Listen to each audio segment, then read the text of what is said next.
आज मी अगदीच एक साधा पदार्थ तयार करणार आहे. आपल्या रोजच्या रोज जेवणासाठी आपण करतो तोच, म्हणजे फ्लॉवर बटाट्याची कोरडी भाजी. तर फ्लॉवर बटाट्याचा रस्सा पण आपण करतो, पण मी आज कोरडी भाजी करणार आहे. तर त्याच्यासाठी लागणारे हे साहित्य, हे फ्लॉवर म्हणतात त्याला, किंवा फुलकोबी म्हणतात. तो दुसरा जो असतो आपण साधा कोबी, त्याला पत्ताकोबी किंवा पानकोबी म्हणतात. आणि हा फुलकोबी, त्याची छोटी छोटी फुलं आता काढून घ्यायची आणि मग ती भाजीमध्ये परतायची. नंतर हे मटार आहे, हिरवे मटार, थोडे बटाटे आणि वरून पेरायला कोथिंबीर. या एवढ्याच साध्या पदार्थांमध्ये हा एक अतिशय चविष्ट आणि पौष्टिक पदार्थ तयार होतो. आणि हा माझ्या घरात तर बऱ्याच वेळेला केला जातो, कारण पोळी आणि भाजी म्हटल्यावर काय करायचं, तर हा आठवड्यातून एकदा किंवा असा केलेला जातोच. बरेच वेळेला मी रस्सा भाजी करते. तर रस्सा भाजी करताना मी त्याच्यात थोडंसं टोमॅटो पण घालते आणि थोडंसं लसूण. पण ही कोरडी भाजी करताना मात्र फक्त कोबी, फ्लॉवर, मटार आणि बटाटे घालायचे. मी हिरव्या मिरच्या वापरत नाही, त्याच्याऐवजी मी लाल तिखट वापरणे. फोडणीचं साहित्य मी तुम्हाला आता दाखवते. तर आजच्या फ्लॉवरच्या भाजीसाठी जी फोडणी लागणार आहे त्याच्यासाठी हे साहित्य. तर सगळ्यात पहिल्यांदा तेल. तर माझ्याकडे सनफ्लॉवर ऑइल आहे, आणि तेल कुठलंही वापरलं तरी फार फरक पडत नाही. अगदीच खूप कमी प्रतीचं नका वापरू. पण साधारण सनफ्लॉवर ऑइल किंवा आपल्या शेंगदाण्याचं तेलसुद्धा काहीच हरकत नाही. आणि मी तेल वापरताना माझ्या स्वयंपाकात तेलाचा आणि मसाल्यांचा वापर अगदी कमी असतो रोजच्या स्वयंपाकासाठी. काही विशेष पदार्थ करायचे असतील, जसं चिकन किंवा पनीर किंवा असं काहीतरी, बिर्याणी, तर त्याच्या ह्याच्यात मी भरपूर मसाले वापरते, तेल वापरते. पण रोजच्या स्वयंपाकासाठी मी जेवढं शक्य होईल तेवढं तेलाचा वापर अगदी कमी ठेवते. आणि मसाले तर जवळजवळ वापरत नाही. अगदीच पाहिजे असेल तर थोडासा मसाला, आणि तो सुद्धा आपला गोडाचा मसाला. बाकी कुठला गरम मसाला वगैरे नाही वापरत. तर हे तेल आहे, तर मोहरी आहे, हळद, हिंग आणि तिखट. तर फोडणी करताना ते याच क्रमाने तेलामध्ये मिसळायचं असतं. म्हणजे आधी तेल थोडंसं गरम करून घ्यायचं, मग त्याच्यामध्ये मोहरी टाकायची. मोहरी थोडीशी तडतडायला लागली पाहिजे मात्र, कारण ती तशीच कच्ची राहिली तर ती भाजीमध्ये किंवा कुठल्याही पदार्थामध्ये ती चांगली नाही लागत.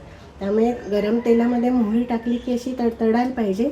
मग त्याच्यात हळद, हिंग लागोपाठ घालायचं, थोडा वेळ थांबायचं, काही सेकंद, आणि मग त्याच्यामध्ये आपलं भाजी वगैरे मिसळायची. आणि मग ते सगळं झालं की त्याच्यानंतर सगळ्यात शेवटी तिखट घालायचं, आणि अर्थात मीठ पण. तर आता मी भाजी तयार करणार आहे. भाजीची त्याच्यासाठी मी एक कढई घेतली, स्वच्छ आणि कोरडी. तर त्या कढईमध्ये मी थोडंसं तेल घातलं आहे आणि ते थोडं गरम करण्यासाठी ठेवलेलं आहे. तेल गरम झालं का नाही बघण्यासाठी मी काय करणार आहे, थोडेसे मोहरीचे दाणे त्याच्यात घालणार. ते जर तडतडले तर मग बाकीचे पदार्थ त्याच्यात मिसळायला सुरुवात करणार आहे. तर अजून ते तडतडत नाही आहे, म्हणून मी अजून थोडा वेळ थांबणार आहे. आता थोडा आवाज यायला लागला की नाही.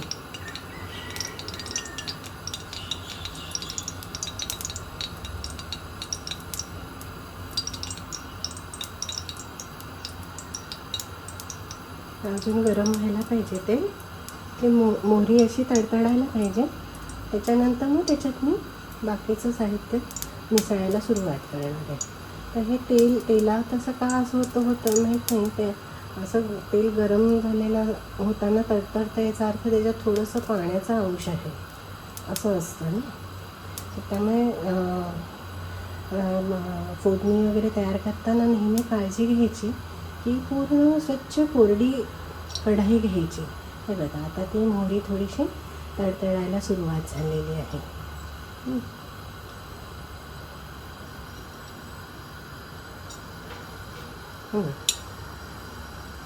आता मग मी त्याच्यात बाकीचे पदार्थ मिसळायला सुरुवात करते. तर सगळ्यात पहिल्यांदा मी त्याच्यात अर्थातच मोहरी घालते. मोहरी पुरेशी घालायला पाहिजे ना, अगदी कमी घातली तर मग काय चांगली नाही लागेल. आता ही चांगली तडतडते ना, त्याच्यात लगेचच मी त्याच्यात हळद घालणार आहे लगेच आणि हिंग लगेच. आणि आता फ्लेम अगदी कमी करायची, नाहीतर मग ते हळद आणि हिंग हे करपायला सुरुवात होते. म्हणून आता थोडासा वेळ मी ठेवते, थोडंसं त्याच्यात हलवून घेते अशी, म्हणजे पूर्ण सगळं मिक्स व्हायला पाहिजे. हिंगाची पावडर अशीच राहते. मग ते थोडेसे मी पूर्ण मिसळून घेते.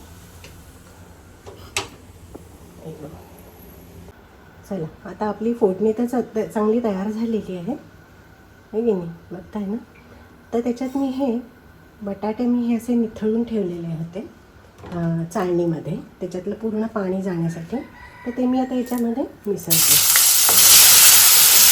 तरी त्याच्यात थोडंसं पाणी असलं तर कसं तडतडतं की नाही. असं मी आता हे बटाटे थोडेसे वाफवून घेणार आहे आणि मग त्याच्यात फ्लॉवर घालणार आहे. कारण लक्षात ठेवायचं की बटाटे शिजायला थोडं जास्त वेळ लागतो फ्लॉवरपेक्षा, म्हणून बटाटे आधी थोडेसे मी वाफवून घेणार आहे. आता बटाटे थोडेसे मी वाफवून घेतले आणि आता मी त्याच्यामध्ये फ्लॉवर घालणार आहे. फ्लॉवर आपण त्याची फुलं अशी लहान करून घेतली ना, त्याचा फ्लॉवर घालणार आहे आणि मग तो परत वाफवून घेणार झाकण घालून आणि मग त्याच्यामध्ये मटर मिसळणार आहे. आता त्याच्यात मी फ्लॉवर पण मिसळला आहे फुलकोबी आणि मीठ मिसळून घेतला की आपण तयार केलेली फोडणी जी आहे ती सगळीकडे एकसारखी लागली पाहिजे. आता मी याच्यावर झाकण घालून थोडा वेळ याला वाफ येऊन देणार आहे आणि ते थोडंसं शिजत आलं की मग त्याच्यानंतर मी त्याच्यामध्ये आपले हिरवे मटर मिसळणार आहे.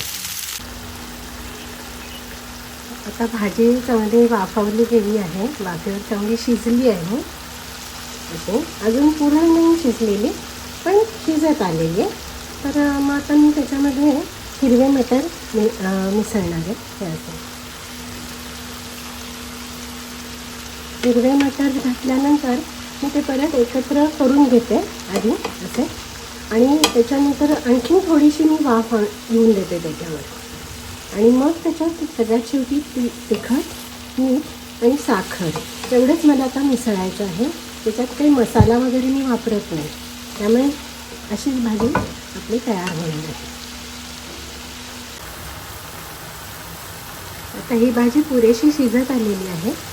बघा, त्याच्यामध्ये थोडं फ्लॉवर, बटाटा आणि मटर असंच मी सगळं मिसळलेलं आहे. आणि शिजवताना ते खाली लागू नये म्हणून थोडंसं पाणी घातलं तरी चालतं, पण ते पाणी पूर्ण आटून जायला पाहिजे, कारण आपल्याला ही कोरडी भाजी करायची. तर या भाजीमध्ये असं या भाजीला काही पाणी वगैरे सुटत नाही, त्यामुळे मग काही वेळा काय होतं की ते खाली कढईला वगैरे असं लागतं, करपतं ते शिजवताना. मग तसं होऊ नये आणि चांगली वाफ पण यायला पाहिजे ना आपल्याला, कारण आपले सगळे पदार्थ आपण वाफेवर शिजवत असतो. तर म्हणून मी त्याच्यात अगदी थोडंसं आणि अगदी किंचित तळाला असेल आणि थोडंसं पाणी घातलं आणि आता ते पूर्ण आळून गेलेलं आहे.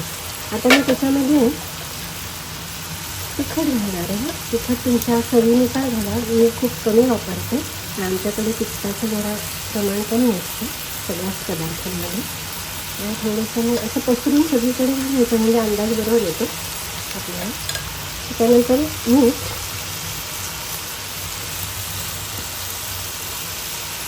आणि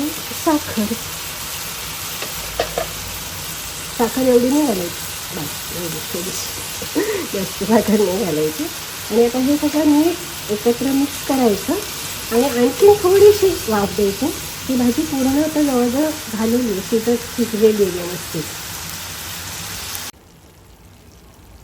अशी फ्लॉवर, बटाटा आणि मटर घातलेली अशी ही कोरडी भाजी आपली तयार झालेली आहे. बघा, छान दिसते आहे ना, आणि चवीला पण तितकीच चांगली झाली याची मी खात्री देते. याच्याबरोबर मी पोळी करणार आहे आणि बाकीचे आपले पदार्थ असतातच, चटणी, आमटी, भात वगैरे. आणि मग ते जेवताना ही भाजी पोळीबरोबर खायची. तर ही माझी आजची भाजी तयार झालेली आहे. पोळी, भाजी आणि पुदिन्याची चटणी मी केलेली आहे. पुदिना हे बघा, ही अशी छान कोरडी भाजी, त्याच्याबरोबर पोळी आणि चटणी, असा साधासुद्धा आमचा आज जेवणाचा मेनू आहे.